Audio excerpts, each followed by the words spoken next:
Everyone, welcome to judiciary by PW. I am Shrimi Srivastava और आज के इस पर्टिकुलर सेशन में we are going to discuss about Rajasthan judicial services. We know that कि RJS का अभी हाल ही में मेंस का रिजल्ट आया और उसके इंटरव्यू भी चलने वाले हैं। We have conducted lot of mock sessions RJS के लिए इस बार, राइट? सो आरजीएस का पूरी कंप्लीट इंफॉर्मेशन मैं आपको आज के इस पर्टिकुलर सेशन में देने वाली हूँ कि क्या पैटर्न रहता है आरजीएस का, आरजीएस में कौन से सब्जेक्ट्स पूछे जाते हैं। वी आर अवेयर कि सब्जेक्ट्स में कुछ चेंजेस हुआ है सिलेबस में लास्ट ईयर। उसके बाद हम डिस्कस करेंगे कि किस सब्जेक्ट से कितने क्वेश्चंस लास्ट ईयर आए हैं और क्या कट ऑफ गई है, राइट? तो मैं आपको आरजीएस के रिस्पेक्ट में कंप्लीट इंफॉर्मेशन देने वाली हूं इस सेशन में कि आने वाले आरजीएस को अगर आप टारगेट कर रहे हैं तो किस तरीके से आपको प्रिपरेशन करनी चाहिए, किन किन बातों का आपको ध्यान में देना चाहिए।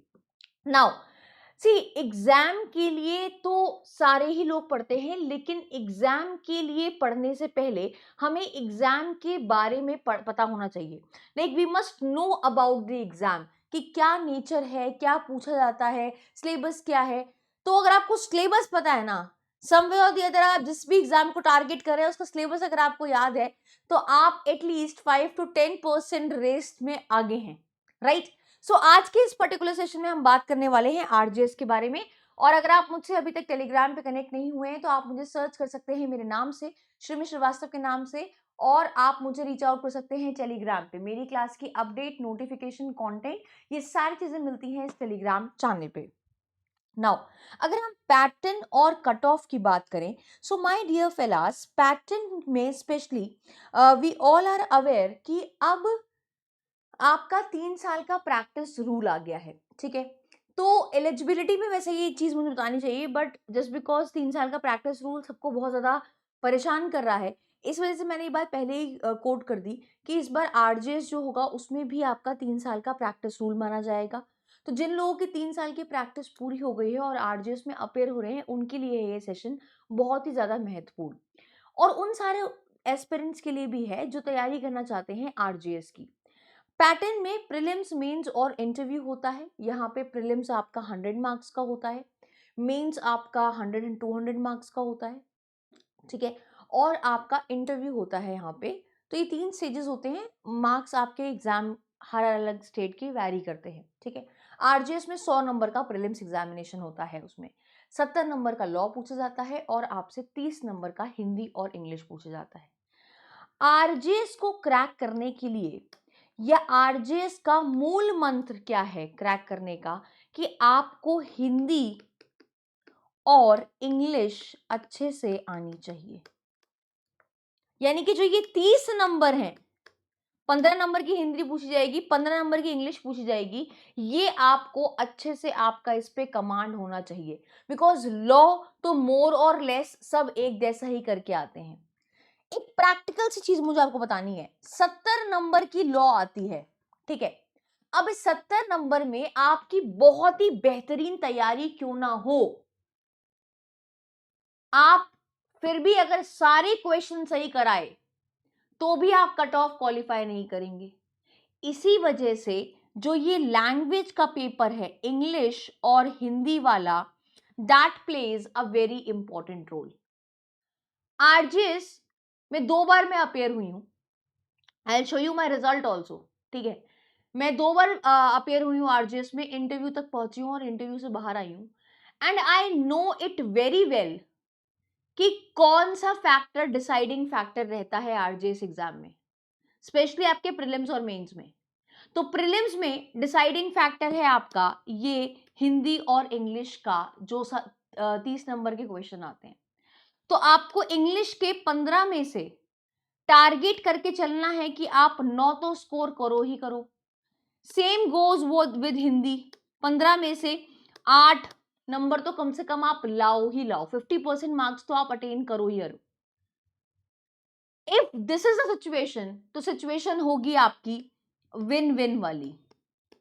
मतलब अगर आप लॉ अच्छा कर लेते हो और समवेयर और द अदर लॉ में 70 में से 60 स्कोर कर लेते हो, 10 क्वेश्चन का हम मार्जिन रख रहे हैं, ठीक है? 60 स्कोर कर लेते हो और इधर आप 8 और 9 इतना स्कोर कर लेते हो, तो आई डोंट थिंक कि आप कट ऑफ लिस्ट से कभी भी बाहर जाओगे, आप हमेशा सेफ स्कोर में रहोगे। ऐसा मैं क्यों कह रही हूँ? एक तो प्रैक्टिस रूल अब आ गया है आपका, 3 साल की प्रैक्टिस मैंडेटरी है। वो सारे एस्पिरेंट्स इस बार एग्ज़ाम देंगे 2026 वाला। मुझे लगता है कहीं न कहीं कॉम्पिटिशन कम होगा, बट टिल डेट क्या आलम है, वो ये है कि आपकी जो कट ऑफ है वो हमेशा बढ़ती जा रही है। तो जब मैंने एग्ज़ाम दिया था, तब कट ऑफ 60 हुआ करती थी, ठीक है? उसके बाद 2019 में कट ऑफ 60 रही जनरल कैटेगरी की, 2021 में 72 रही, ठीक है? 2024 में 73 हो गई और 2025 में आपकी 78 कट ऑफ हो गई। सो सिर्फ लॉ पढ़ के जाने का अगर आप सोच रहे हो कि सिर्फ लॉ पढ़ के जाएंगे और क्रैक कर लेंगे पेपर, तो you are out of the game. तो आपको अपनी स्ट्रैटेजी आरजेएस को लेके अलग करनी पड़ेगी और आपको जो है आरजेएस अगर टारगेट कर रहे हो तो हिंदी और इंग्लिश में प्रीलिम्स के लेवल पे फोकस करना पड़ेगा ज्यादा, क्योंकि मैंने ऐसा कहा कि लॉ तो सब एक जैसा ही करके आएंगे, ठीक है?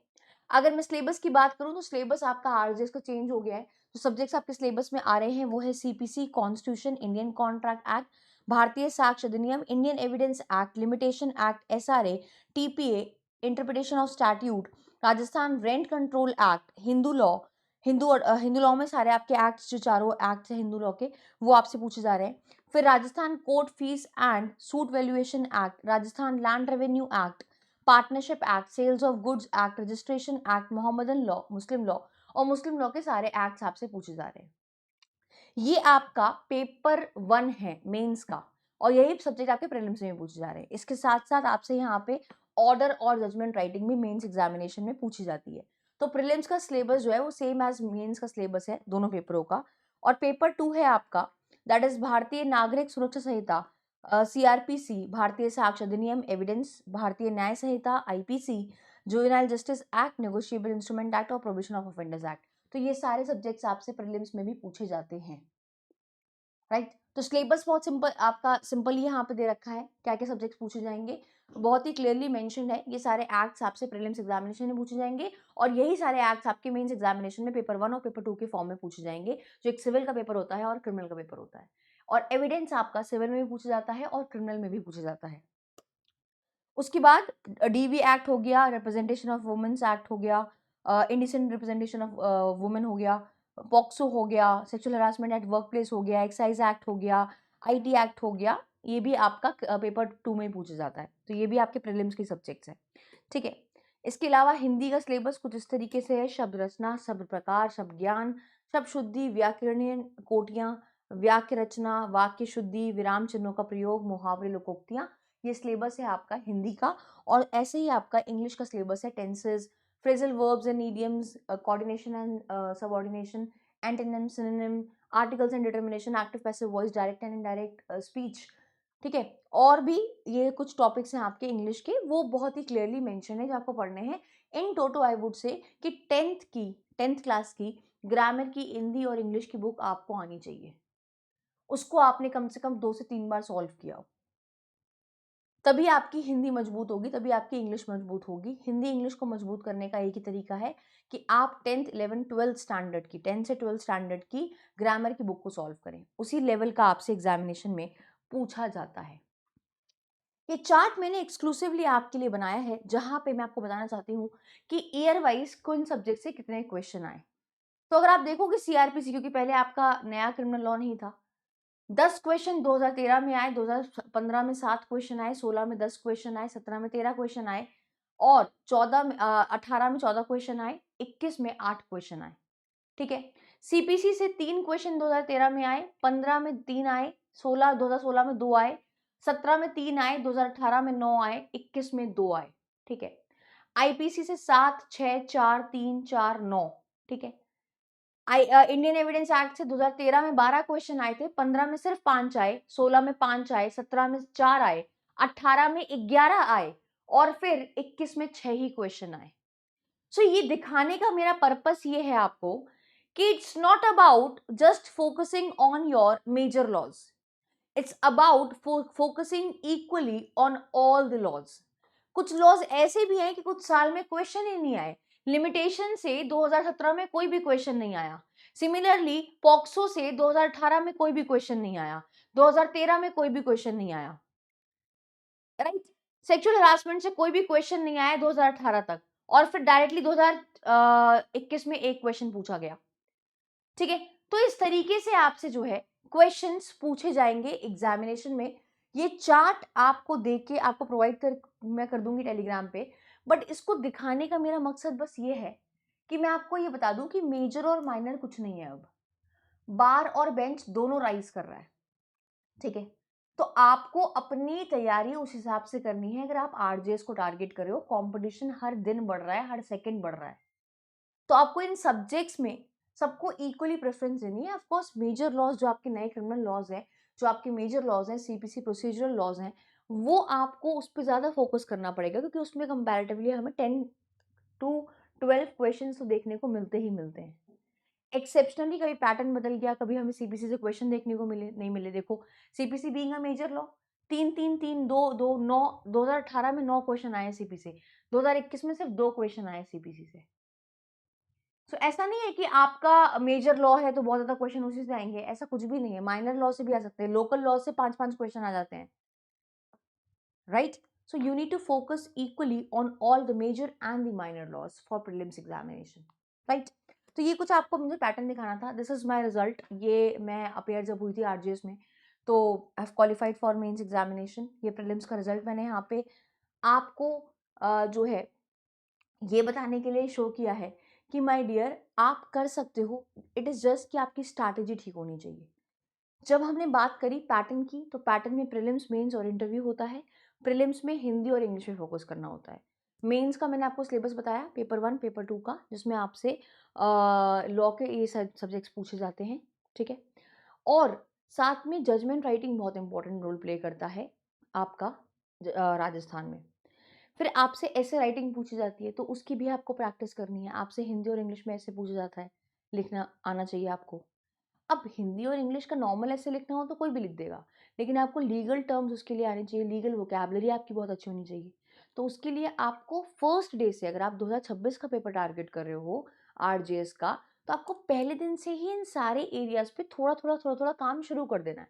मैं आपसे ये एक्सपेक्ट नहीं कर रही कि आप तैयारी करने बैठो और आज से जजमेंट राइटिंग रोज करो, नहीं, बट एटलीस्ट महीने में एक बार तो करो, ठीक है? वोकैबुलरी कैसे आप अपनी एनहांस कर सकते हो, लीगल वोकैबुलरी या लीगल टर्म्स कैसे एनहांस कर सकते हो, जब आप वो टर्मिनोलॉजीज जो लीगल की हैं वो 5 5 रोज याद करना शुरू कर दो आज से।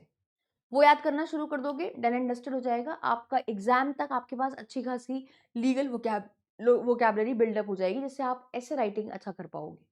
और ऐसे राइटिंग हो गया, जजमेंट राइटिंग वाले पार्ट हो गए, ये सब स्कोरिंग पार्ट है।